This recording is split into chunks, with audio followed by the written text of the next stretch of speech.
The finale of Fargo Season 5 begins with Gator. After being abandoned by his role model of a father, he finally finds his feet.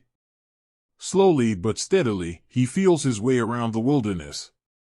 All that experimentation brings him to the tunnel that Roy has constructed for an easy escape. Gator keeps on going and finally reaches the other end, which brings him to the surface. Gator calls for help and is quickly noticed by the nearby patrol cars. Roy has accepted defeat.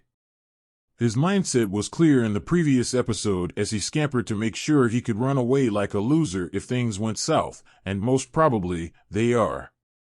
He rides up to Odin from the church, who is sitting comfortably on the porch. As Odin begins to mouth off Roy for the inherent weakness in his family, the sheriff's tone gets serious. But the father-in-law doesn't sense it and he keeps going. Ultimately, Roy slashes his throat, condemning Odin to hell, where he himself will be the belle of the ball. Karen suddenly walks in on them, putting a target on her back. Roy tries to chase her, but he doesn't know that is standing on the other side around the edge with a rifle pointed toward Roy. Heroically, she hits him once in the belly. But as she is about to finish things off, Far and the troops arrive on the scene. This gives Roy enough time to escape and run toward the tunnel. The Saab is built strong, one has to admit. Far envelopes to protect her from the ensuing gunfire. Odin's men fight a lost battle as the FBI and police maintain their upper hand. Far keeps his promise to Dot and follows Roy's trail of blood to the tunnel. He is about to jump on the trooper, but Far is alert to it. He points a gun at Roy, who has a knife in his hand. Far upholds the dignity of his uniform and badge. He calls for support on the radio, but a chink in his luck allows Roy to pounce before Far can kill him. He drives the knife deep into the trooper's heart, who dies a quick death. It is one of those moments where we hope that the fallen trooper will battle through it. But alas, it is not to be. He goes cold in moments, bringing an end to his character on the show. Roy continues toward the end of the tunnel.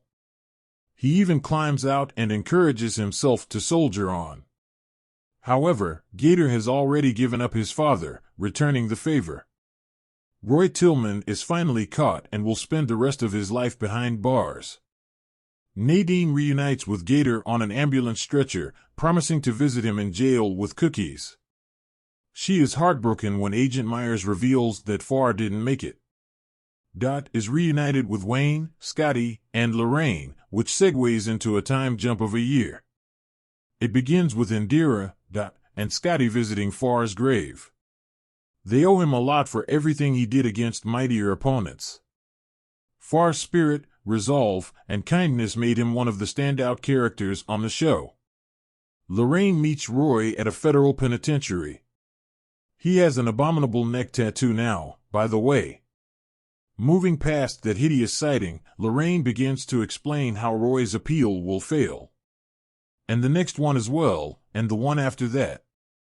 See, Lorraine is the single biggest donor to the Federalist Society, who chooses the judges from bottom to top, with the president's blessings, of course.